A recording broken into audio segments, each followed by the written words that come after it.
Our Shashtanga pranams to Sri Sri Thakur, Sri Sri Ma, and Sri Swamiji Maharaj, and our respectful, humble pranam to Revered Maharajji. We are starting our next session of discussion from lectures from Colombo to Almora. We are discussing the lecture titled My Plan of Campaign, following the book 33rd reprint June 2011. We are at page 131. So actually we have a couple of questions. So shall we ask it later? However you want. You want at the beginning or you want at the end? Jumur wanted to ask. So whatever. Jumur, are you asking now or later? I can ask later also. Okay. So we start the reading, Maharaj. Yeah. Page number 131. There is then another great consideration. Here in India, we have always been governed by kings. Kings have made all our laws. Now the kings are gone, and there is no one left to make a move. The government dare not. It has to fashion its way according to the growth of public opinion. It takes time, quite a long time, to make a healthy, strong public opinion which will resolve its own problems, and in the interim we shall have to wait. The whole problem of social reform therefore resolves itself into this. Where are those who want reform? Make them first. Where are the people? The tyranny of a minority is the worst tyranny that the world ever sees. A few men who think that certain things are evil will not make a nation move. Why does not the nation move? First, educate the nation, create your legislative body, and then the law will be forthcoming. First, create the power, the sanction from which the law will spring. The kings are gone. Where is the new sanction, the new power of the people? Bring it up. Therefore, even for social reform, the first duty is to educate the people, and you will have to wait till that time comes. Most of the reforms that have been agitated for during the past century have been ornamental. Every one of these reforms only touches the first two castes and no other. The question of widow marriage would not touch 70% of the Indian women, and all such questions only reach the higher castes of Indian people who are educated, mark you, at the expense of the masses. Every effort has been spent in cleaning their own houses, but that is no reformation. You must go down to the basic of the thing, to the very root of the matter. That is what I call radical reform. Put the fire there and let it burn upwards and make an Indian nation. And the solution of the problem is not so easy, as it is a big and a vast one. Be not in a hurry. This problem has been known several hundred years. Okay. So, shall I make the gist or somebody else should try? Can I say? Yeah, please go ahead. So, Swamiji talks about the education, educate the nation first.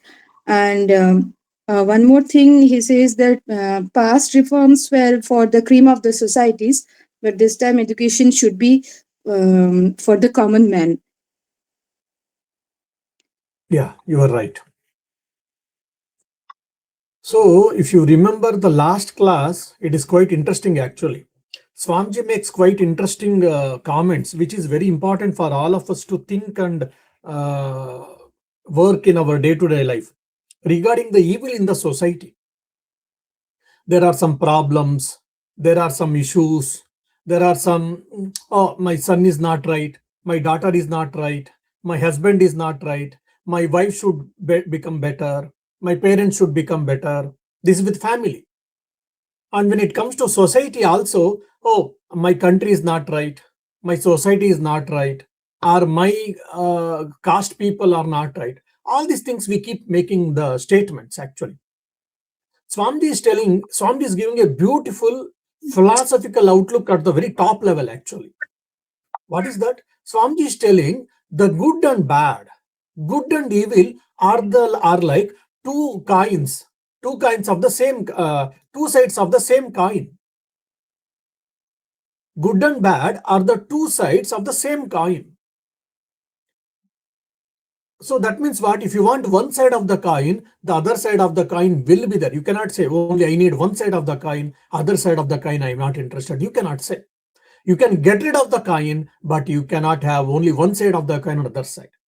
So that means it is what natural. And he also gives one more example. Like if there is in a wave, if there is a rise in the wave, behind the rise in the wave, there is also a depression. Since there is a depression, that's where you can see the ebb and tide, we can know. So by this we can understand, if in some society, in the whole universe or in the earth, in some country or in some part of the society, if there is everything is going good, in some part of the country or some part of the society, there will be problems. And this will be shifting. Sometime, maybe, for example, maybe you can take Bengal. In the revival movement, Bengal was known for the revival movement. Such a grand, intellectuals we got, and so many reform movements came, and political movements came. So many things came before independence and all. Now you see, probably we are having our own, concerns how the Bengal is going at right now. I'm not going to any political things, but just I'm making a statement of people's views. So same thing maybe with the Tamil Nadu, same thing with the Karnataka, same thing with the other countries like France. One side in Swamiji's memories of European travel, if you say, the whole Europe used to follow the France. How the French people used to dress, they used to follow that. But now it is no more. So like these things, it keeps on coming and going. So there is mere criticism and mere seeing the wrong things. By that, neither you can change, nor the world can change, nor the society can change. Then what you should do? You should, by doing this, you should get more and more karma. So Swamiji gives a beautiful example in the Karma Yoga. The world is like a dog style. How much ever you try to straighten it, it is not possible. By trying, you will understand the dog style cannot be straightened, and your misconception, wrong understanding goes away. So I am trying to see the perfection everywhere. By striving, what happens? The perfection which is inside me, that gets manifested. Then I will understand the nature, the whole world is a mixture of opposites. So I will become much more calmer. So this is what happens when we do really seva. When you're doing a service in the ashram, when you are doing a service in an organization, or yourself you are running a NGO, it might be helping some people. You might be doing some good work, no doubt. Whatever it may be, the final outcome should be your mind should become much more calmer. Comparatively, I wish to say. Relatively, your mind become much more calmer. You should be able to accept everything. You should be able to accommodate everyone. So that type of mindset, if you are developing, that means you are doing really karma yoga or seva. Otherwise, in the name of work, just we are trying to fulfill our egos. We are trying to fulfill our emotions. We are trying to fulfill our desires. So this is what very important. One of the senior monk had told me that seva is an attitude. It is not that what you do, how much you do. So someone might have built a 400-bed hospital freely. It is noteworthy, praiseworthy, no doubt. Someone might be doing just 10-bedded hospital or simple dispensary. But here, from spiritual perspective, whose attitude is right? He will be much nearer to the God. That's what Swamiji meant. So that has to be developed, because we all carried over. We get carried over either in the family or in the society. When we see problems, when we see things goes wrong, we get disturbed. Maybe, no doubt. I'm not saying that it is wrong, but by getting disturbed, you are not going to achieve anything. Nor you will be able to resolve the problem, nor you will be get a peace. So instead of that, we should accept the reality, and if possible, we should try to contribute in whatever way possible with the calm mind, with the serene mind. That's one of the important things which I wanted to tell you. So if you see, Swamiji is telling very clearly, he's bringing the freedom movements actually. So kings were there. Kings, if they felt that something is right, they used to do it.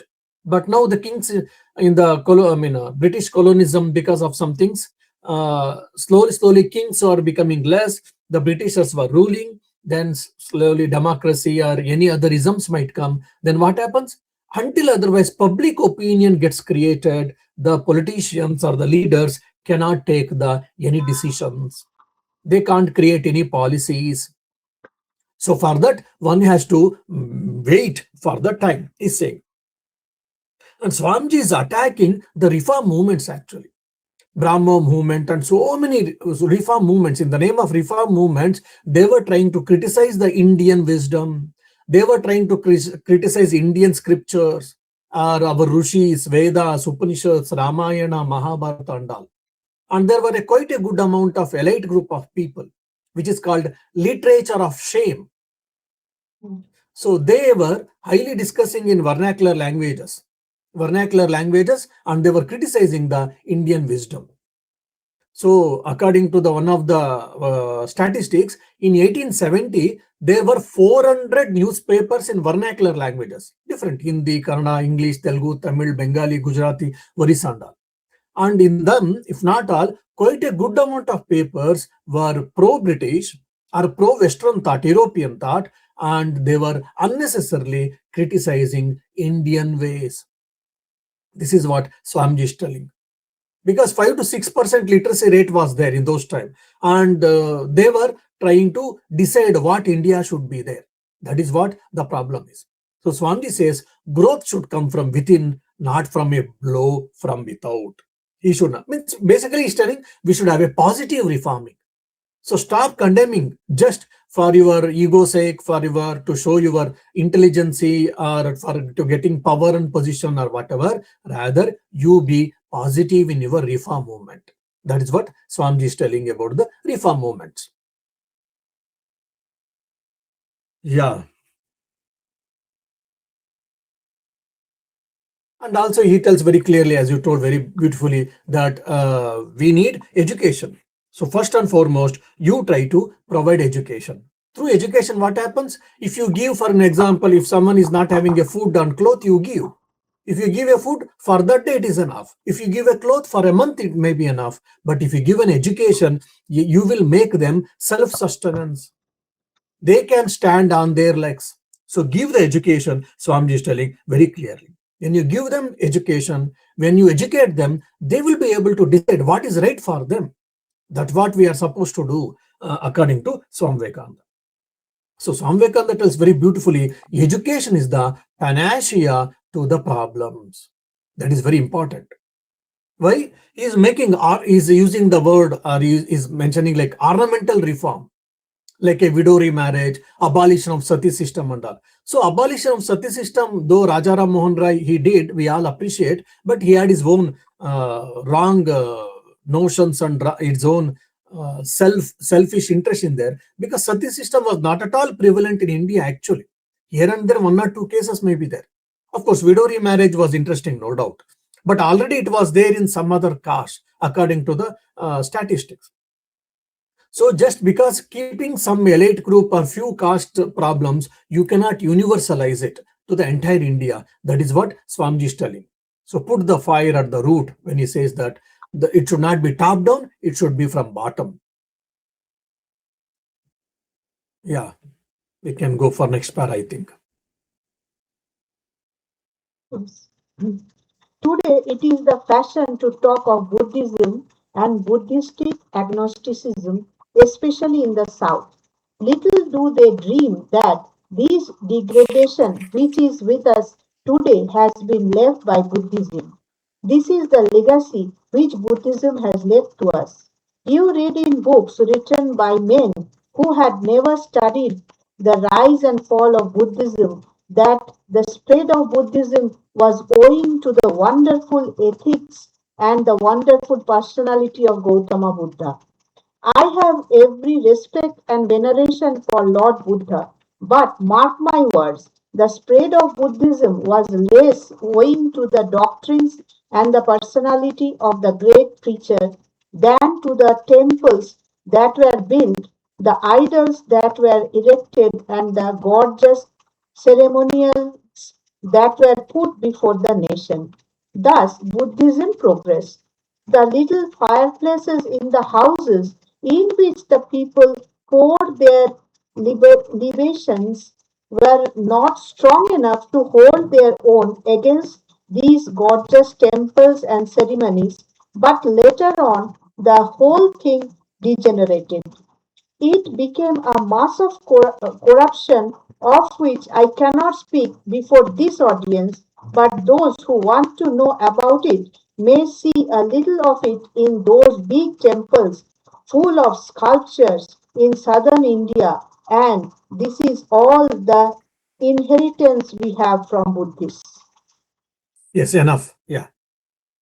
Till one para comes here. So any one of you can give the gist.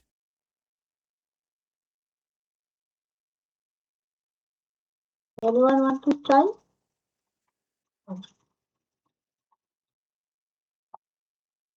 So here actually talking about the misconception about the inheritance and propagation of Buddhism and its influences on masses. Mm. Yeah. So here Swamiji is making a very beautiful and very historical statement. First and foremost, Swamiji is telling that I have got great reverence, respect to Buddha. Okay. But many people, they have not understood the history of Buddhism, or they have not studied the philosophy. While mentioning that, he's telling that, for an example, in the old India, ancient India, before Buddhism becoming famous, we were fire worshippers. And in every house, there was a fire worship.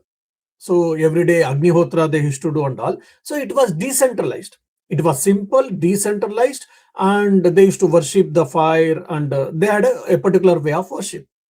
Then in Buddhism, especially in the Hinayana, there was nothing, because there were more of philosophical thinkers, contemplators, meditators, and all. In the Hinayana, that is Sautantrika and Vaibhashika schools, which we see in the Sri Lanka to some extent, and southern part of India here and there. But when Mahayana came and Vajrayana came, Mahayana is what? Yogachara and Shunyavada, and Vajrayana, which we see in the Bengal, and from there it went to China, Tibet, and all. So Dalai Lamas and all, that is all part of Vajrayana basically. When this Mahayana and Vajrayana, it became so famous in India, because of that, this Nalanda University is also part of Mahayana actually. Then Mahayana and Vajrayana created great Buddhist statues. Apart from stupas, they started creating a big Buddha statues and temples, decorated with the golden things and etc.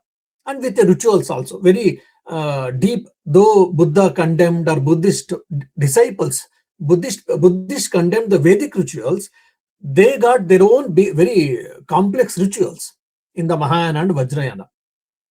Now, as a reaction to this, and to save ourselves, Hindus also started developing the science, that is Shilpa Shastra, and they also started building the big temples actually. So whatever we see, the big temples, it started with as a reaction to the Buddhism. This is what Swamiji is making a statement from the point of history. And not only that, by the 8th or 10th century, Buddhist monasteries were extremely wealthy and politically powerful. And their Ashtanga Marga, right conduct, right living, right thinking, all these things went into back doors, and esoteric and sensual rituals came into practice too much. Now, if you see in the Bengal, very clearly we can see when the Buddhism got connected with came in touch with the tantras, and this Vajrayana came, and in the Vajrayana, a lot of backdoor practices came. Because of that, Bengal went into ruin. That is where Chaitanya Mahaprabhu comes, and that's where he revives the Bengal from the Bhakti movement.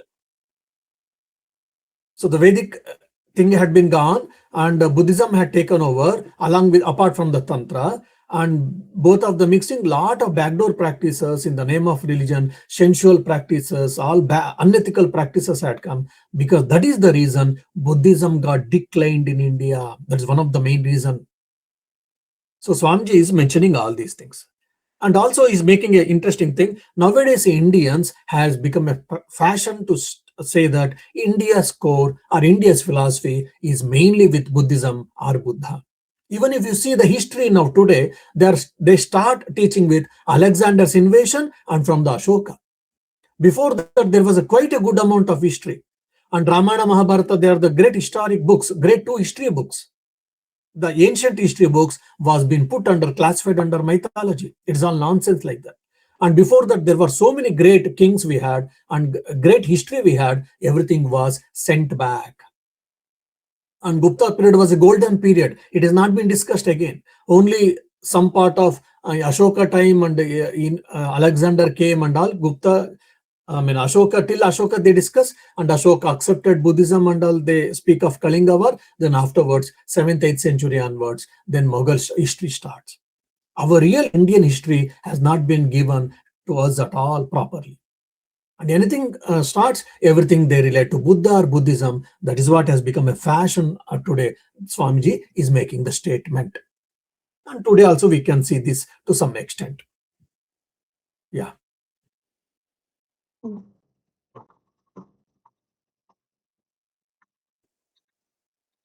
Then arose the great reformer Shankaracharya and his followers, and during these hundreds of years, since his time to the present day, there has been the slow bringing back of the Indian masses to the pristine purity of the Vedantic religion. These reformers knew full well the evils which existed, yet they did not condemn. They did not say, all that you have is wrong and you must throw it away. It can never be so.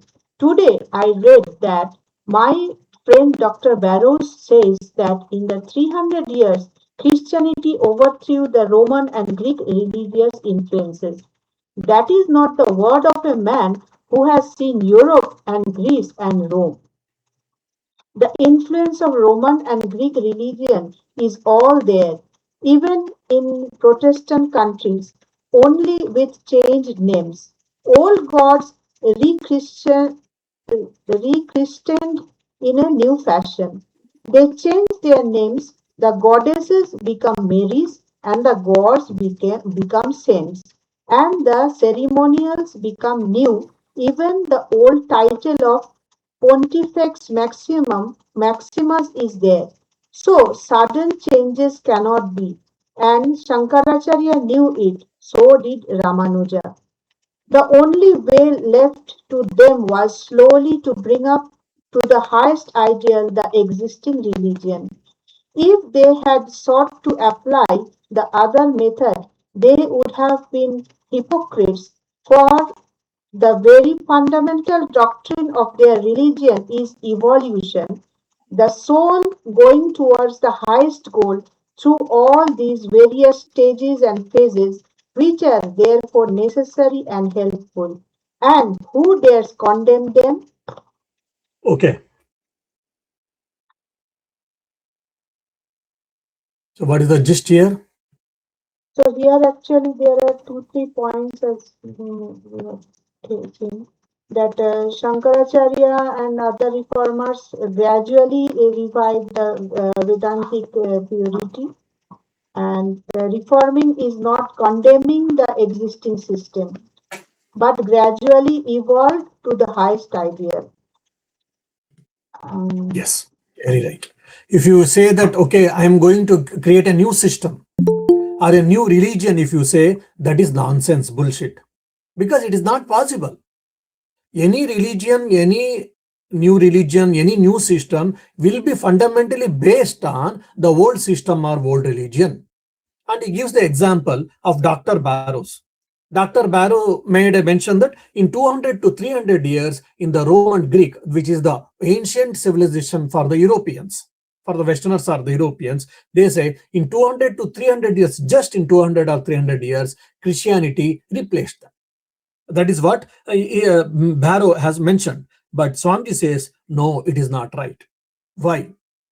For an example, in the Roman world, the cult of Isis, I think, there was a deity, lady deity, woman deity called Queen of Heaven. Queen of Heaven. When Christianity came, when Christianity became the state religion, many of the attributes, titles, iconography, mother holding the child, everything was transferred to Virgin Mary to make the new faith more familiar to people. So Roman god, either Isis or Diana, was immense. So whatever the iconography, the Diana or Isis, the Queen of Heaven had, all that attributes was shifted to Virgin Mary. The name has been changed, but the overall structure is more or less same. And in the Roman Greek, there were deities. For example, if you have to travel, for traveling, there is a deity. And if there is a plague or any smallpox, there is a deity for protection. And if there is any birth or any child protection, there was a deity, no doubt. And all these were replaced by Christian saints. For example, in the Catholic faith, if you are traveling, then they will worship a particular Christian saint, so that their travel will be free from any obstacles, problems, or challenges. So from the Roman gods, it became Christian saints. And he also says, for an example, one more week I can give an example. In the Roman or Greek civilization, there was a priest, high priest. He was called Pontifex Maximus. Basically, so that same thing has become Pope in the present day, or Pontiff. Pope means what? Supreme Pontiff, actually. So already they had Pontifex Maximus was there in the in the Rome or Greek thing. Now it has become Pope. That's all. So already they had a system, and the system has been maybe a bit changed or edited, but you cannot say that you'll be able to replace the new system altogether. Even for an example, incense and candles. So all the Christians, they use incense and candles as a part of their worship. That was done in the Roman temples from 2000 years before. And even for example, many Christian holidays were mapped into Roman festivals, including Christmas, because no one at least as per the Bible, they do not know when really Christ was born. Then why do they celebrate Christmas on December 25th? That was winter solstice, actually. That is the day where the sun starts shifting his journey from south to north, actually.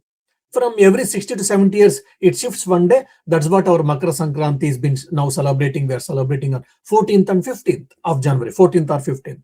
Now you can very well understand, when Swamiji took birth, the Makara Sankranti was celebrated on January 12th. Why? Because that time the Makara Sankranti is to happen on the 12th of January. After 70-80 years, you might see the Makara Sankranti will be celebrated in the 16th of January probably. So every 60 to 70 years, one day it shifts basically. So the winter solstice is nothing but it is December 25th. There was already Roman festival, and they connected with the birth of Christ.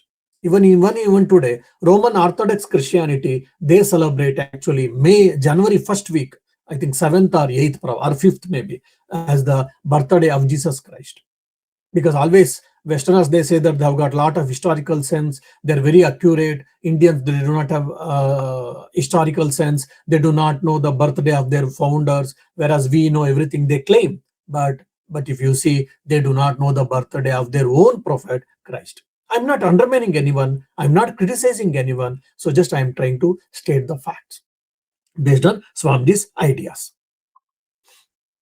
Shall we read some more, or you want to open for question and answers? Because Jumur had some questions. I don't know how many questions she has got. No, I think small question. We can No, actually, Maharaj, I want to ask that there is a social reformers for the well-being of the society. Is there any requirement of reconstructors? Or can the with, with, reformers, the difference between with, res- no, reformer with and respect to reconstructor? with connect to what you are asking this question. That Swamiji mentioned that removing the evil the reformers are doing, like marriage of the Bal Vidhava, Vivaho, Widow remarriage. Okay. and So is there what any? Swami is telling that the reformers are saying that okay, we are standing for reforms, and this if you do, everything will become all right. In a day or in a month or in a year, the society will become all right. They are trying to claim at least.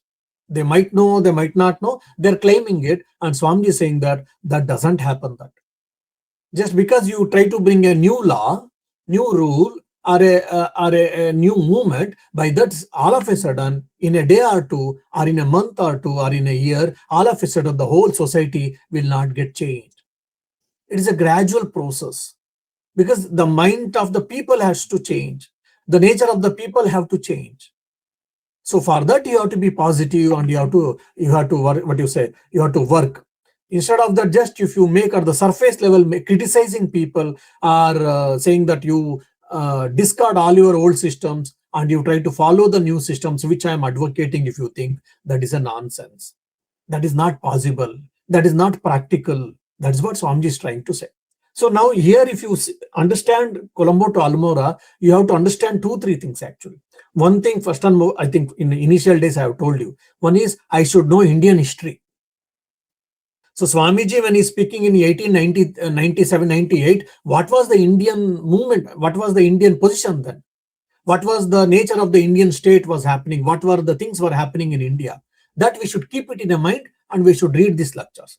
And you should know something about world history.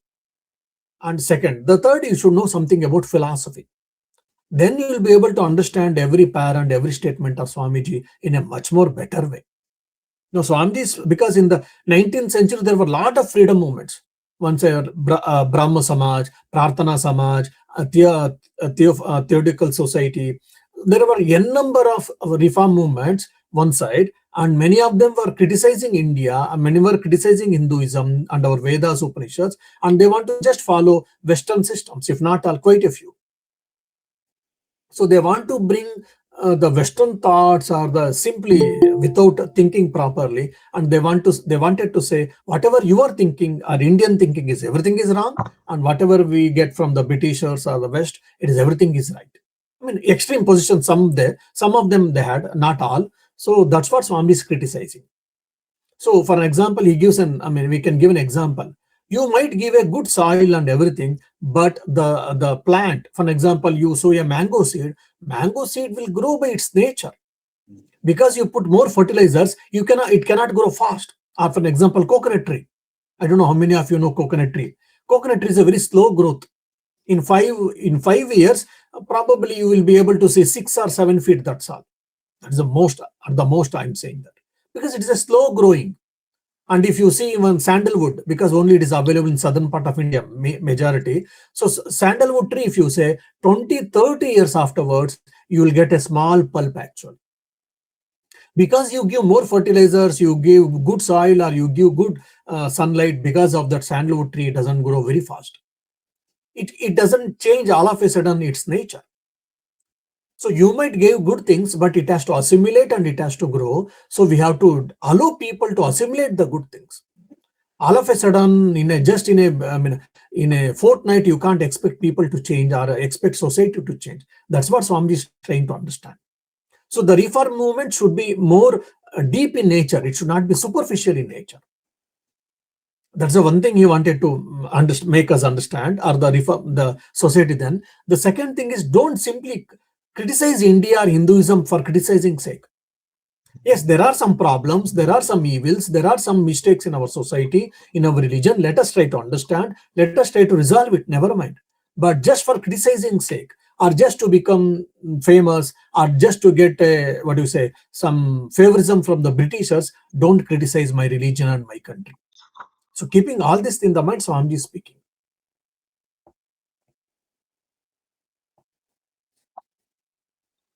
Jumar, you got the idea, I hope. Yes. So history is very important here in lectures from Colombo to Almora. We have to understand background. Swamiji keeping that history is go on talking that. So at surface level there is a meaning, and behind there is an underground thought process of Swamiji. We should try to understand Swamiji's mind. Then you'll be able to relate actually. What is the India's history then? What was the India's position? What was the world's position to certain extent? And keeping that in the mind, if you try to understand Swamiji's mind, then you'll be able to understand and appreciate Swamiji's thoughts more actually.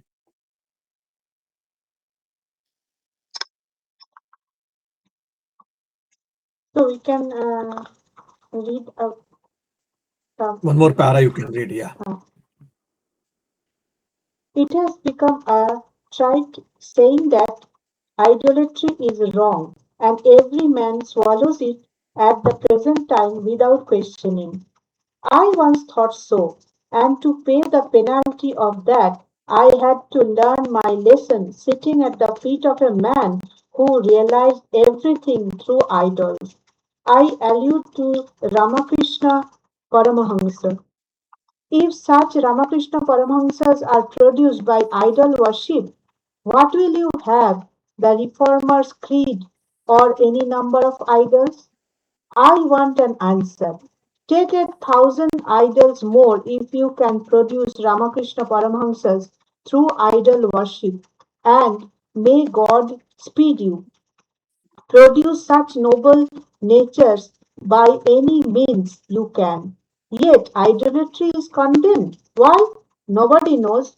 Because some hundreds of years ago, some man of Jewish blood happened to condemn it. That is, he happened to condemn everybody else's idols except his own. If God is represented in any beautiful form or any symbolic form, said the Jew, it is awfully bad, it is sin. But if he is represented in the form of a chest with two angels sitting on each side and a cloud hanging over it, it is the Holy of Holies. If God comes in the form of a dove, it is holy. But if he comes in the form of a cow, it is heathen superstition, condemn it. That is how the world goes. That is why the poet says, what fool we mortals be. How Yeah. difficult. Okay.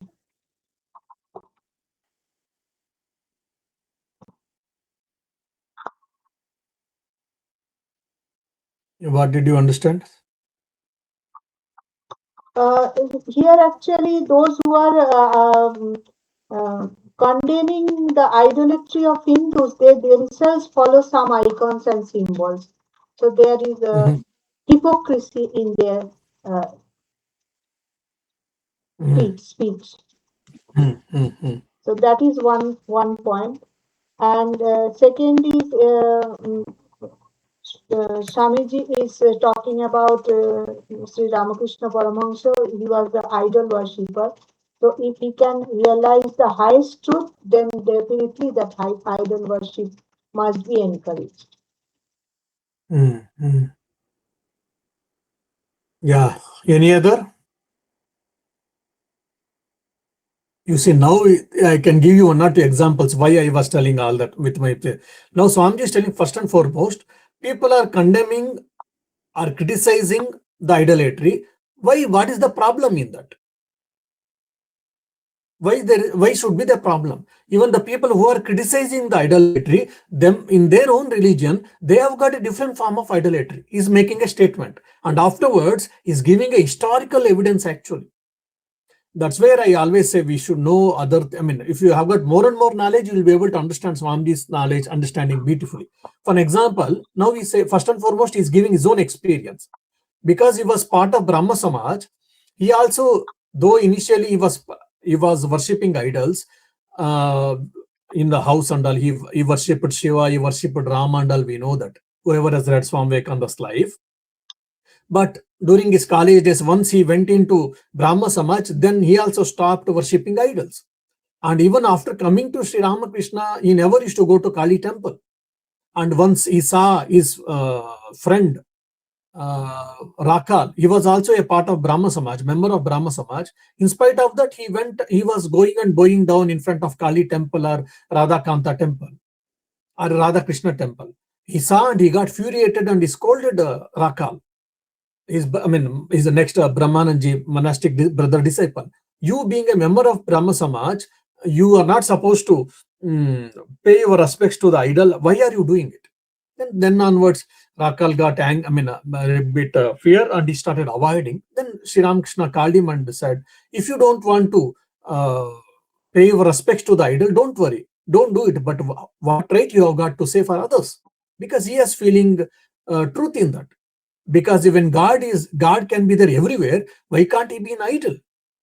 But though Swamiji didn't accept his thought, Sri Ramakrishna's, but he kept quiet, understanding that why should I implore my idea or why should I put my ideas on others? He kept quiet.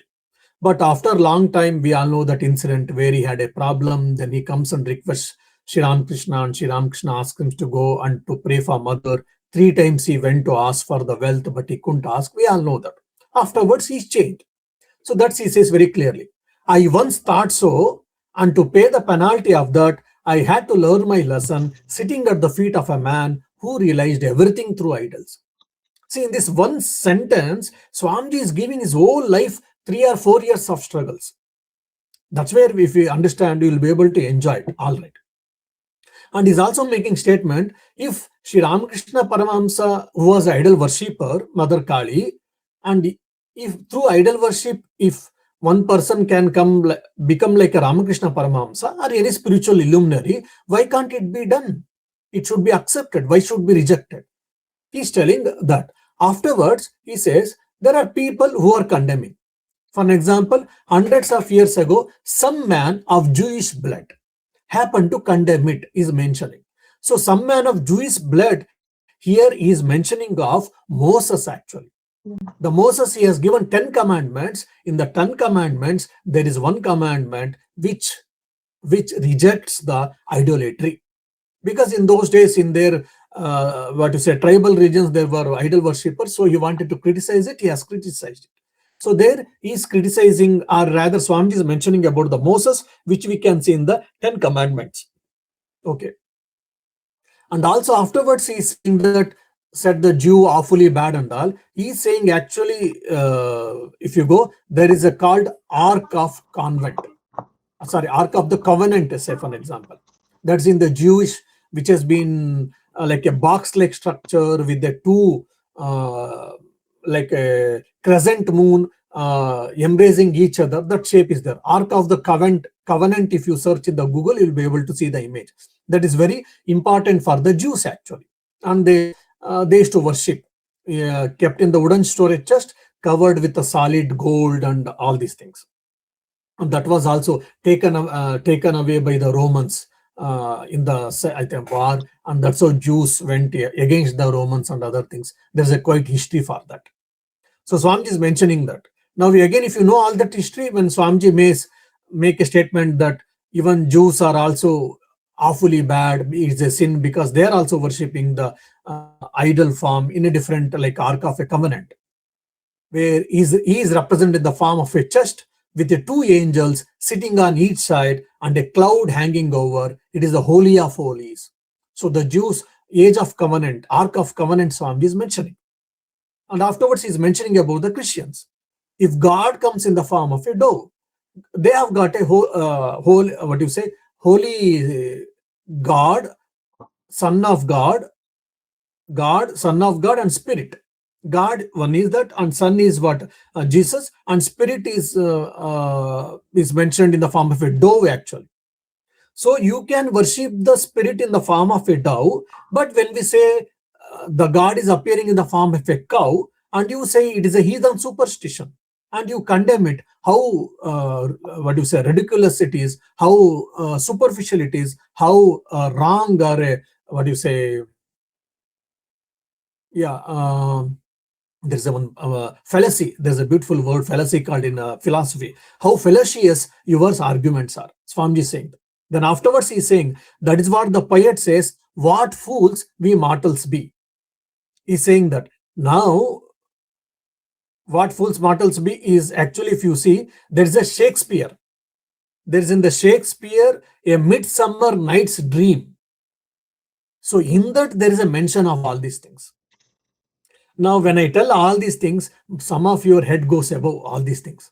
Now imagine Swamiji is telling from the Jews, history of the Jew religion. Then he's speaking of Christianity, Christian theology. He quotes Shakespeare, he quotes Eliot, he quotes Wordsworth, he quotes sometimes what do you say, idealism, realism, phenomenalism, Frege, Russell, and all. Now, when you know all these things, you'll be able to understand every argument Swamiji is making. I'm telling all these things not to undermine you or not to make you fearful, but the depth of Swami's knowledge, you see, such an amazing fact actually. Now, I took only one para, line by line. If I started giving examples, so much it has been, what do you say, filled with, soaked with the informations. Every statement has got so much depth in there. Keeping that knowledge, vast knowledge, Swamiji is making these things. That's where it takes sometimes for us to understand. Yeah. But Maharaj, the audience was also that much educated, so they could I understand. don't know. I was not there. I'm not. I cannot vouch for it. So All right. Maharaj here, sorry. Yeah. Tell me. So Maharaj here, Swamiji again talks about tolerance and acceptance.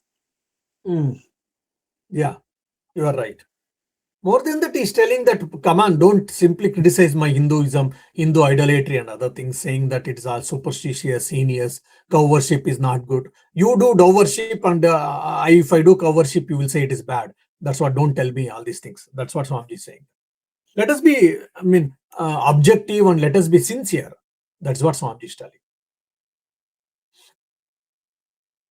And we, our Hindus, also should open our eyes, and we should try to understand what is the science between the idol worship, and is it really superstition, or is there any profound meaning in that? All these things we should also try to understand.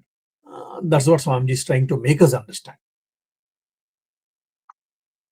When we read lectures from Colombo to Almora, our idea about Hinduism and idea about India will completely change actually. It will open a new perspective actually.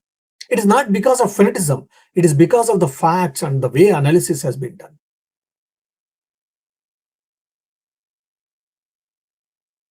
Yeah, Niranjana, you wanted to say something?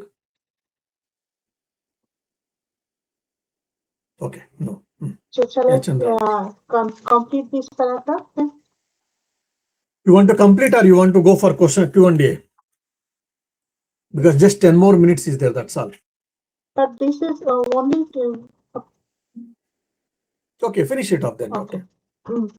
How difficult it is to look through each other's eyes, and that is the bane of humanity. That is the basis of hatred and jealousy, of quarrel and of fight. Boys, moustache babies who never went out of Madras, standing up and wanting to dictate laws to 300 million of people with thousands of traditions at their back. Are you not ashamed? Stand back from such blasphemy and learn first your lessons. Irrelevant boys, simply because you can scrawl a few lines upon paper and get some fool to publish them for you. You think you are the educators of the world. You think you are the public opinion of India. Is it so? This I have to tell to the social reformers of Madras, that I have the greatest respect and love for them. I love them for their great hearts and their love for their country, for the poor, for the oppressed. But what I would tell them with a brother's love in their is that their method is not right. It has been tried 100 years and failed. Let us try some new method.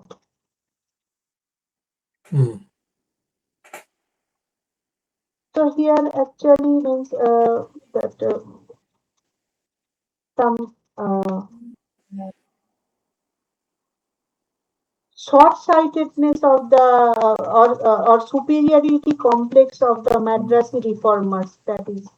Is Yeah, no, many things are told here. The Adu means Ramacharya's reform movement, Swamiji has mentioned how he allowed, accepted the lower class people, including Muslims and all. It is quite interesting.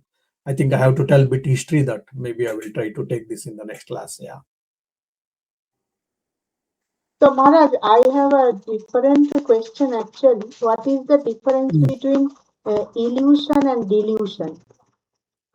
Illusion and delusion. What is the difference? What is the difference between illusion and delusion? What do you understand? Since both are wrong understanding like that. So means are the same. I think there is some fine difference between the two.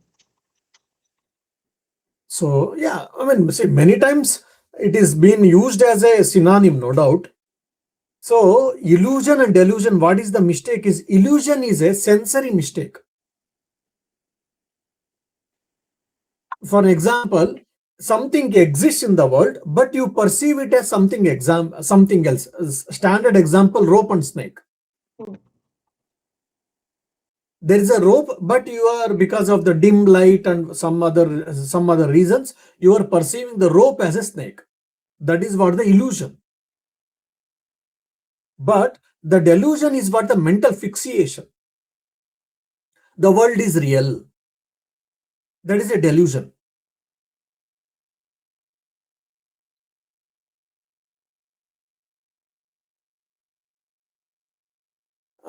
Did I make you understand? Yes, means illusion is just it is physical. Yeah, at the sensory level it happens. And delusion is wrong conception, mental level. It is at cognitive, yeah. It is cognitive morally.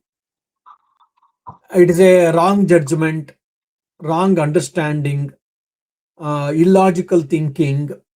It is something to do with the cognition.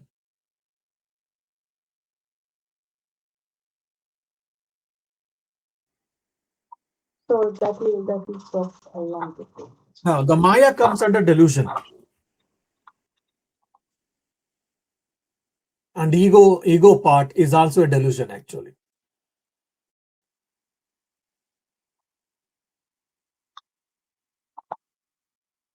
Yeah. Any other questions from anyone else?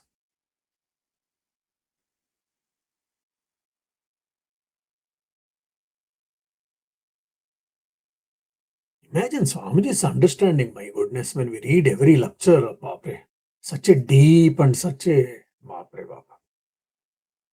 and how much time he had. I mean, in 39 years, what all things he did and he left, you see.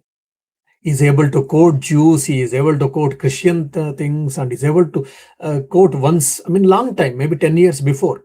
When I was reading suddenly in the Chicago's Parliament of Religions, that 4-5 lectures he has given in one of the first or second lecture probably. Suddenly I didn't understand one sentence, just even a fraction of a sentence.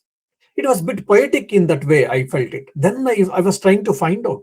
Then I saw either from Shakespeare or Wordsworth some poetry he has quoted.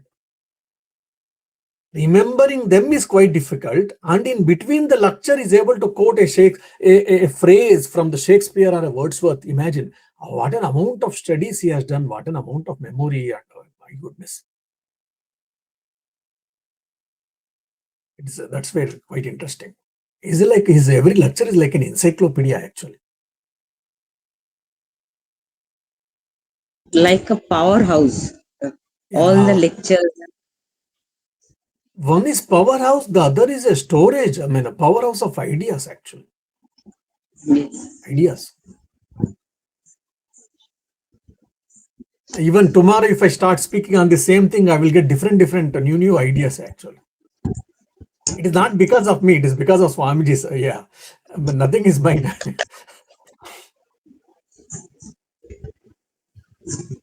Also, if you are really serious, we should do homework, no doubt. If you are really serious, we also should do some homework. We should read 2-3 times, and we should find out every line. Did we understand? and what Swamiji is mentioning here, and if need be further connected, what is the history that given point of time, to certain extent at least. If you can do little homework like this, then you'll be able to understand. If you want to make a study, I'm saying that. Otherwise, with a devoted mindset, we will read, খুব ভালো ছিল, আমার একটু মন ভালো লাগলো, আমার stress একটু কম হলো, আমার একটু ইন্সপিরেশন পেলাম আমি, এগুলো তো বলার জন্য কোনো অসুবিধা নেই। To get these things, this is enough.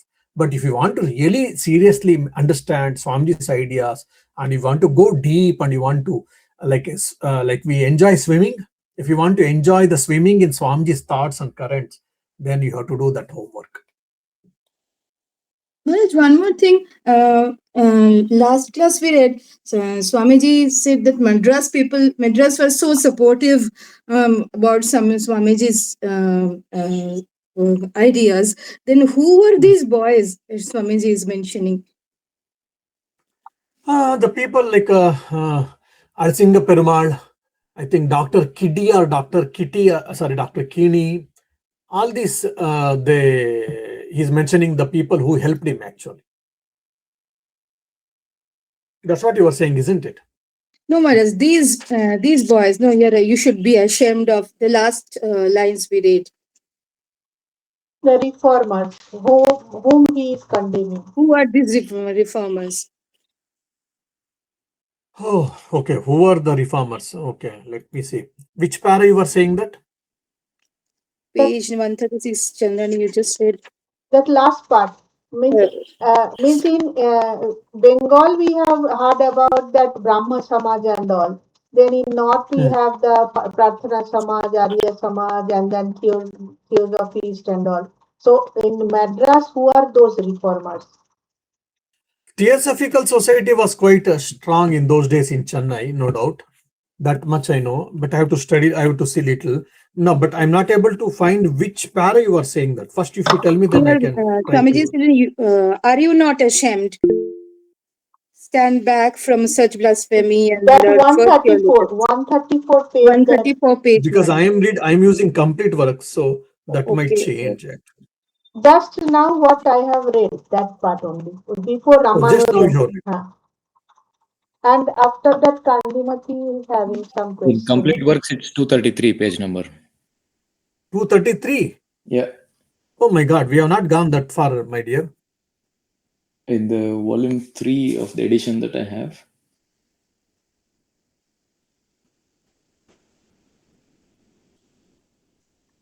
Let us try some new method we saw. Fine.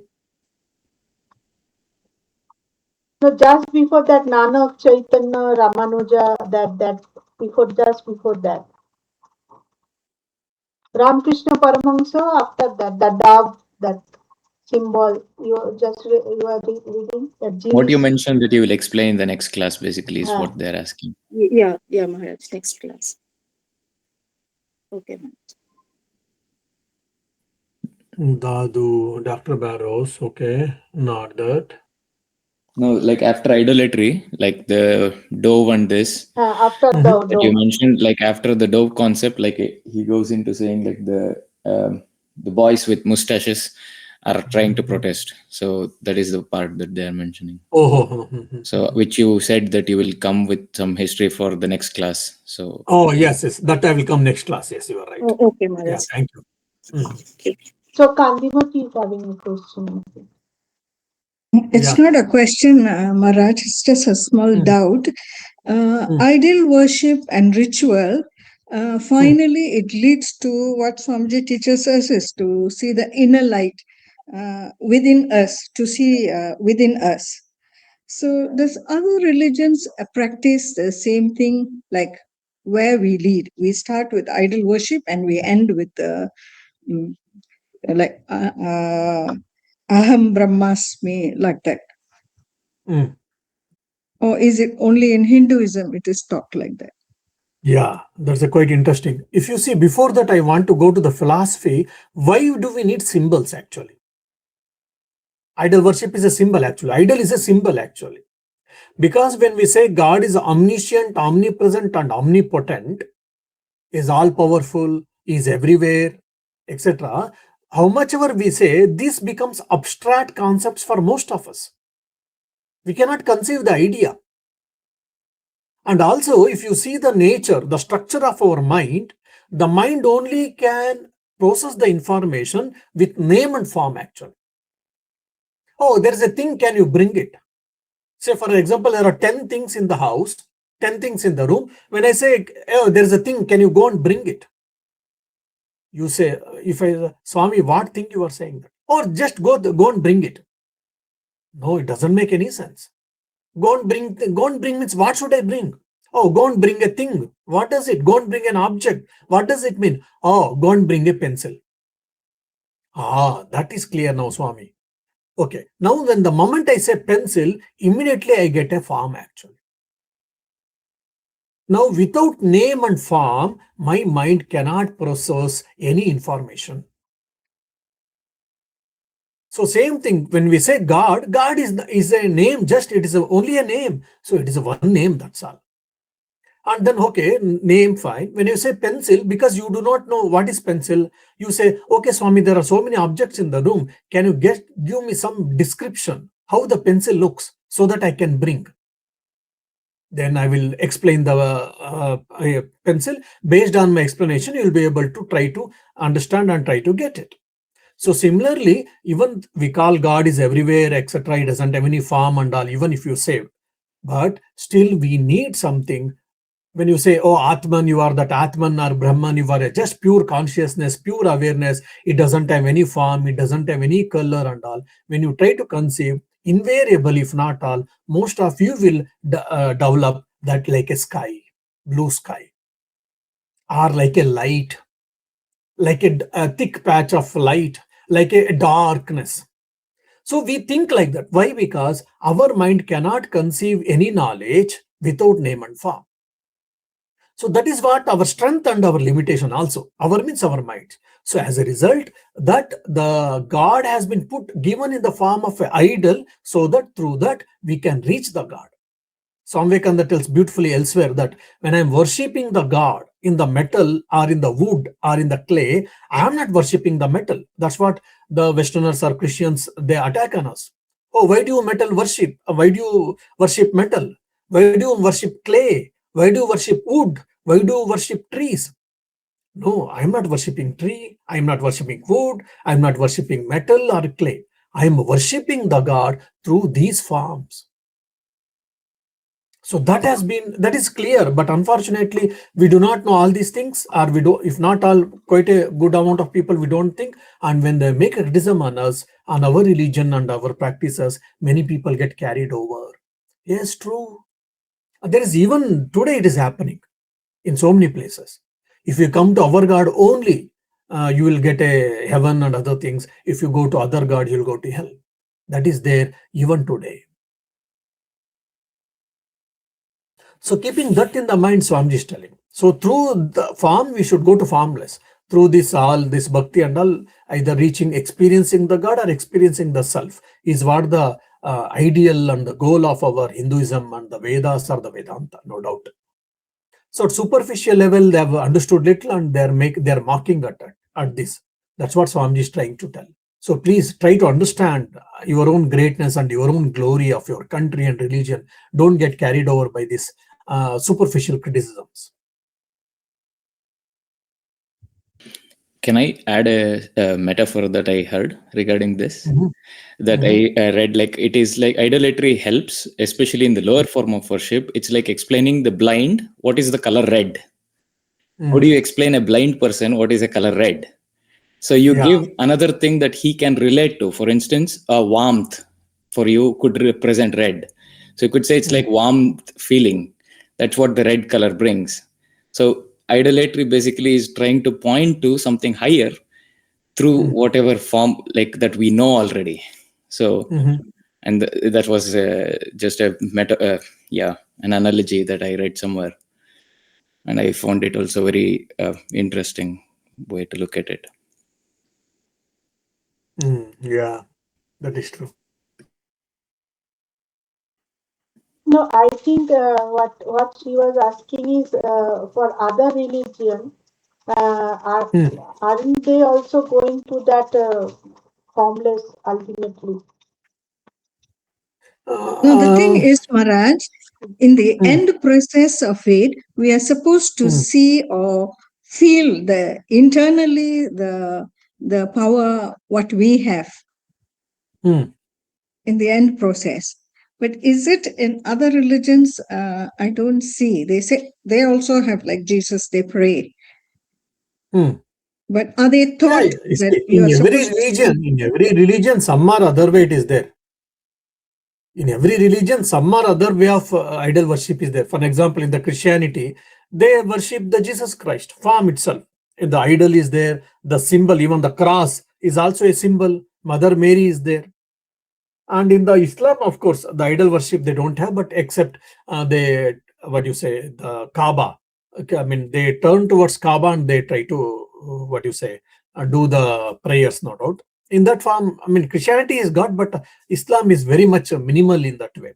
Every religion has got some or other way, idol worships. But if you see in the Semitic religions, their idea, their goal is going to heaven, that's all. Not much, not realization of God, experiencing the God. Whatever Vedanta says, no, it is not there. It is there.